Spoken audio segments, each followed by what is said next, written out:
널 만나기 전 누군가를 위해 노래한 적 없어. 길어지는 대화 속 중심은 So this past week, I got so many compliments from all of you.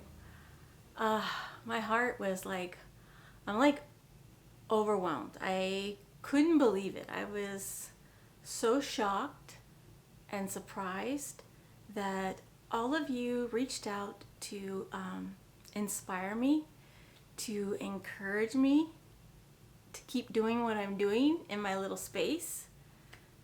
Many of you shared your stories with me, your personal stories and challenges and goals, and I couldn't believe that you shared so much of yourself with me. And then some people gave me great suggestions, requests to me to do certain things. And some people, of course, just engaged me in some interesting conversation. And I was like so taken aback that all of you took the time out of your lives to reach out and give me that support. I feel very blessed. Thank you so much. I can't believe it. So back in 2019, I was teaching, 2018, 2019, I was teaching off and on in my spare time, little class locally that we had great fun, great group of students, and it was really, really nice. The space wasn't amazing, but it was a really fun experience, and I got to maybe tweak my teaching skills a little bit. But then, of course, we all know what happened in 2020, and then everything got shut down, and I stopped my classes at that point, obviously, the beginning of the year. I think that's when I got the idea to possibly start something on YouTube, because clearly we were all spending so much time alone at that point, and I had more time to do things.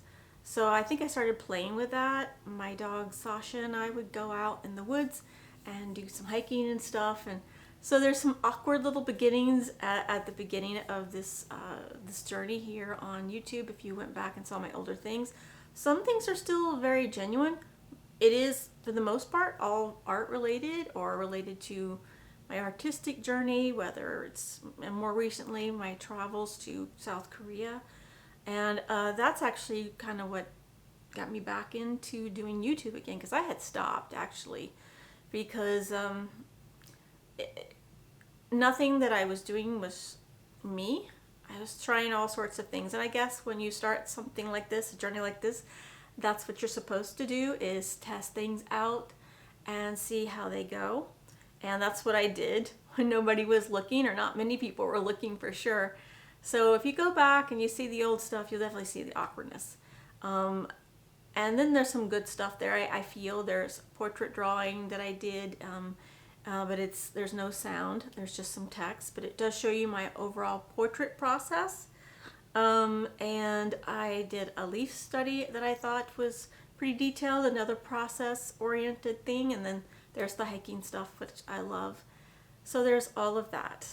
But when I went to South Korea last year, I had taken a sketchbook and I was doing a lot of sketching around. Not a lot, because I was touring, clearly being a tourist as well.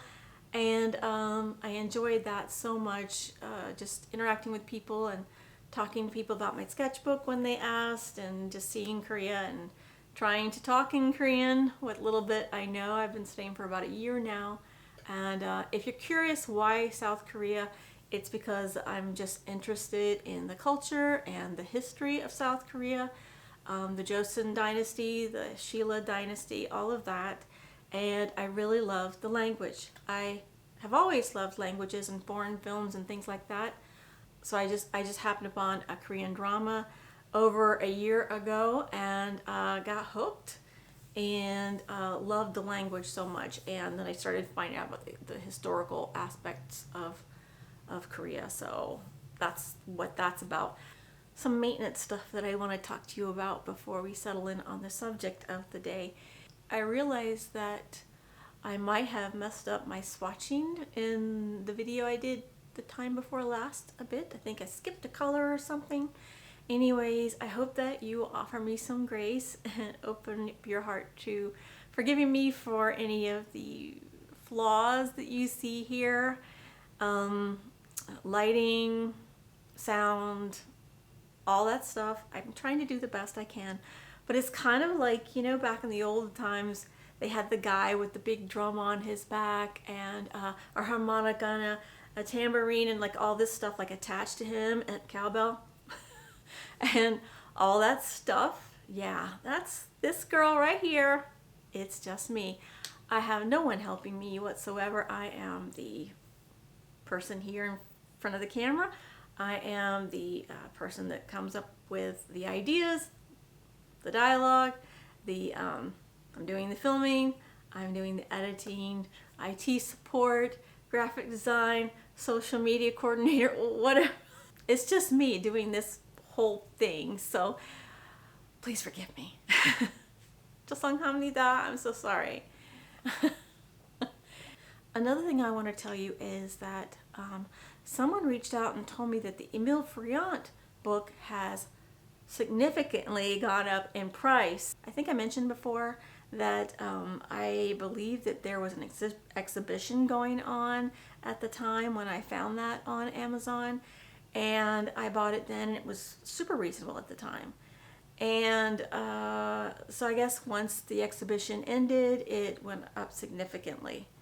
However, I want to tell you that what I've done is I've got a little Pinterest page, and I've got a collection of art inspiration stuff, and I made a subfolder underneath there for Emile Friant, and I added in a few images there. I've got the link down in the information on this video down below, so if you're interested, go take a look, and you'll also see other things I find compelling or interesting, visually stimulating. It's a collection of stuff from all sorts of artists, and then there's also some abstract art in there, landscape art, probably anything you might be interested in. So take a look, and it's free. Another thing you could do is if you hop onto Instagram, you can just do a search, just pound Emile Friant, one word, and it'll show you anybody that's attached a hashtag to Emile Friant and shows you all kinds of stuff that you could look at. It'll show you all sorts of stuff that you're interested in related to that or any subject you're interested in. If you're interested in Andrew Wyeth, do the same thing with Andrew Wyeth, and so much free content. But the best thing about it, it's free, and I like free. One last thing that you could also consider, and I'm saying this because I don't want you to feel like I'm trying to compel you to buy books or art supplies or any of that stuff. I'm not. I'm just sharing with you my own personal resources that I've collected over time. I'm pretty much the opposite of a hoarder or collector of too much. What you see behind me, it is my collection. And the other area, if you watched the other video, you would see my other bookshelf and my little cards and stuff. Mostly my art supplies on the cards on these shelves back here. My books are on the other shelves. And that's pretty much it. I keep it pretty tidy, and so when I get overwhelmed or if I'm feeling like I'm getting too much, I'll go through what I have and I'll give away to a local school or the library or to some kids or something, my supplies, whatever. I like to clean house once in a while, so I am definitely not a person to encourage you to go above and beyond your budget or to buy anything. The only thing you might see is like I've provided an affiliate link in the information down below for Treacle, the Treacle brushes, because I told everybody I would. And if you're interested to try them, I think especially the ones that are in a package, it's great to do because they're such a good quality brush, but I don't think they're over the top. I used to always get my brushes from Michael's. I would go in there, especially when they were doing the 50% coupons, which I'm not 100% sure they still do that. Maybe they do it off and on. But I'd get a brush here and there, but still they're fairly expensive brushes. They add up quite a bit, depending on the size and everything and the quality that you're getting. But I feel like with the Treacle brush that it's comparable in the end, and you get a brush that's going to last a long time. I'm also a fan of getting super cheap stuff, so you have to find what meets your needs, but I like soft bristled brushes, but the cheap ones, unfortunately, they go wobbly and they don't last as long and that sort of thing. So there's that. But back to free resources. There's your local library, especially if you live in the United States, because I don't really know what the library system is outside. For us, you know, with your local library might have all kinds of art books. You can go to the library and see what they have in their collection. If it's not at that particular branch, you can ask for it to be sent to that branch and then go back and pick it up. And there's so many things available, and they also have digital stuff usually that you can look at too.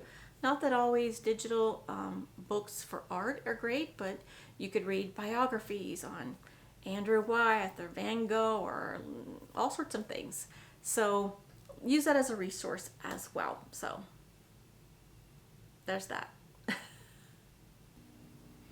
Okay, I think that that's all my little chat's going to be about today, because I think I just needed to do a catch up with everybody and just tell you those few things to inspire you to get out there and find whatever creative resources that you need to inspire you to move forward. And that's what I'm here for as well. So with that said, I think we should just jump into my sketchbook and I'll catch you up on where I'm at this week thus far. So now let's hop into the sketchbook. Stuff I did this week. So where I left off last week was at this leaf, and then I moved on to doing just a simple orange. And I think maybe I was getting too proud to no, I think I was getting too confident in my orange or my fruit, and then I took this on. Not that it looks horrible, it's just maybe not great. Let me see if I can zoom you in a little bit more. Okay. It's okay. And I kind of gave up on it at a certain point and just did an outline to just separate it more. And I don't know, I just wasn't liking it that much. It's okay though. It's all right. Gotta give myself some grace on this, and it's just okay. It's all right. But I accomplished my goal, so that's all that matters. Oh, but you will see. So I wanted to show you, I had done some swatching, and what I do is, as I'm trying to get the right colors, I will put it, I think I mentioned this before, but I put it next to the orange, trying to guess what the colors are, and then ones for that I'm going to use in the shadows and that sort of thing in other places. You just keep swatching until you get it right. You know, putting it up next to the fruit itself, and then you know how close you are in the color. And I just thought I'd show you my swatch sheet that I had played with, and there were some other ones. I think this is for another project you're about to see. So then the next thing I did was these antique glasses. I did not lay them like on the table so that you will see them like have a shadow or anything. It's just straight on because I drew it on the couch. I just held it up while I was watching TV and drew it. And then when I got done, I came in here and started laying down some color. And I don't know if you can see in the light, but it's actually, I used some bronze colored paint. You can see. And I wasn't too sure first about how I was going to get this mother of pearl. So these are old opera glasses that I have, and I'll show you in just a second. And when you see it, it's not exact, clearly, obviously, but I wanted to simulate it as close as possible. I started off with a light green, and then I started touching up little points of pink that were coming off of the mother of the pearl, and then little dark spots that were showing up. And I felt pretty good about it. So when I drew it, I used sight size and measured it out exactly as I was seeing it, and it ended up actually matching them for the most part. And I'll show you that right now. Hold on. Jamsimanyo, 1 second. Okay, these are the glasses right here that I've had forever. So, I mean, I probably have these for more than 15 years. And they almost line up perfectly, like on here, like, but there is no way to trace these. You just could not trace this complex shape. It would be very difficult. I did it all by just measuring and drawing exactly what I saw. So that's why it looks so equal in size. And so that was that. But you know, it's very hard to get that mother of the pearl look. I can get them to, let's see if I'll get it to, yeah, there we go. See how it has the undertones of green and then all the little bits of pink that show up and touches of brown, like right there's a touch of brown. Especially when you turn into the shadows, it gets darker. And this is like really old brass and old glass, and they're very old. So pretty cool. I love them. Still pretty. It says Les Fils Paris. So anyways, I thought I would use something that I had, and that's what I did. So then this was, I wanted something that would kind of complement the opera glasses. So I was thinking about a woman, and I'll show you what I used as a reference.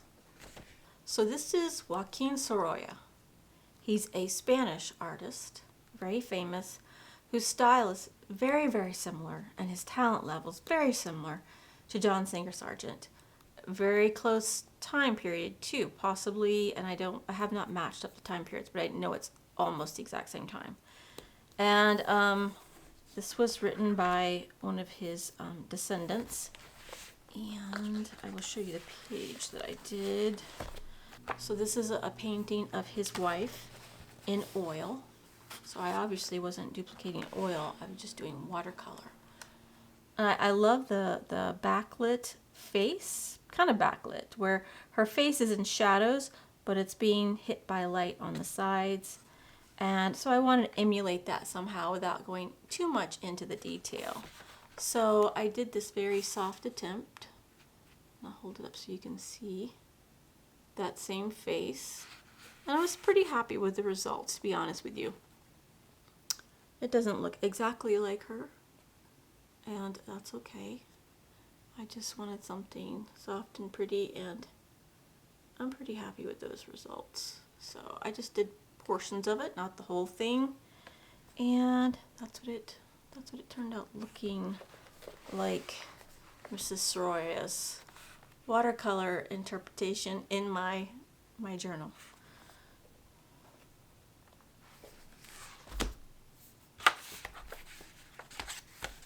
So then the next day I decided to do some eggs, and actually I have another reference for this. So the reference I used was also in another book that I have, this American Watercolors. This would be very hard to find.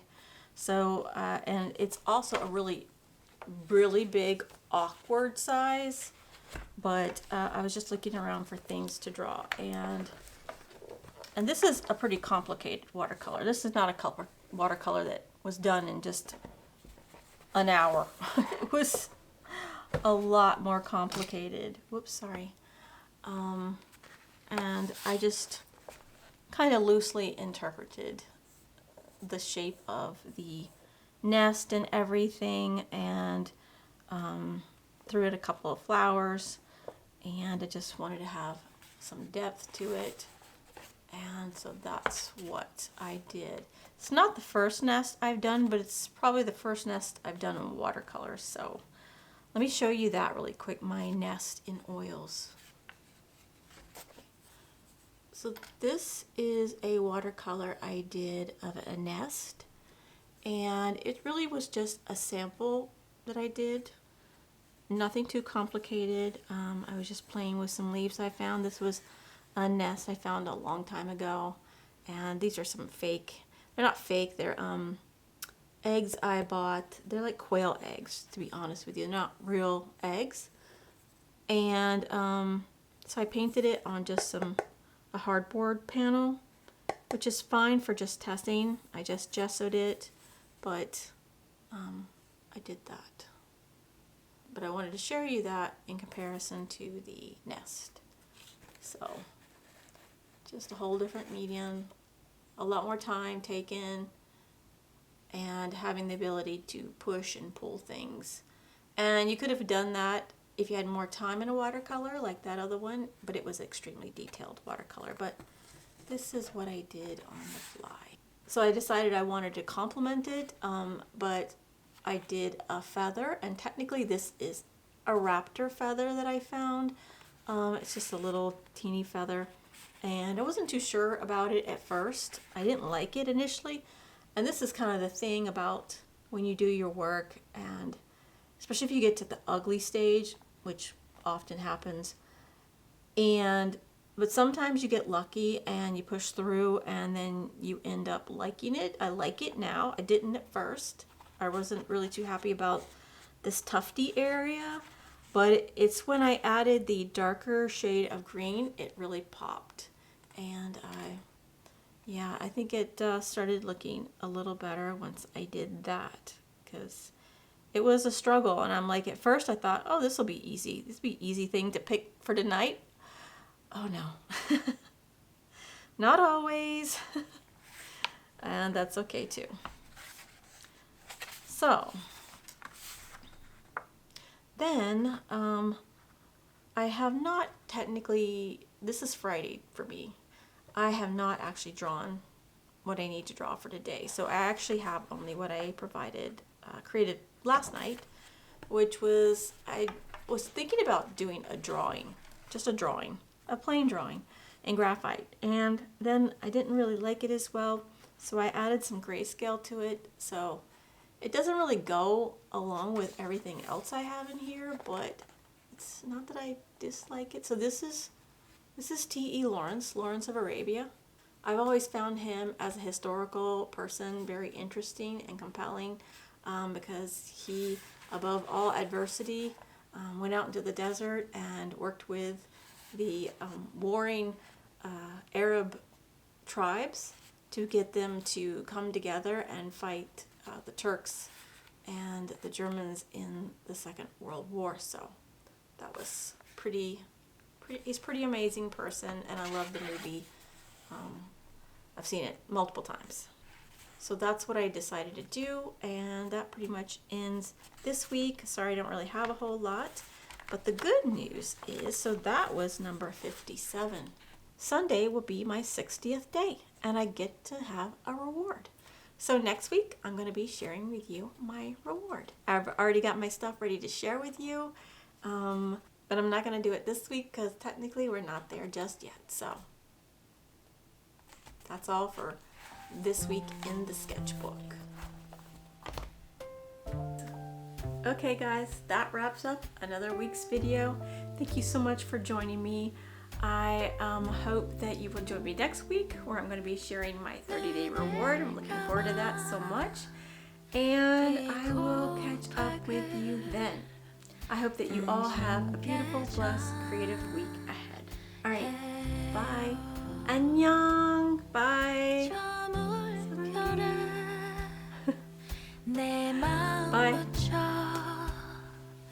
또 흘려보내요.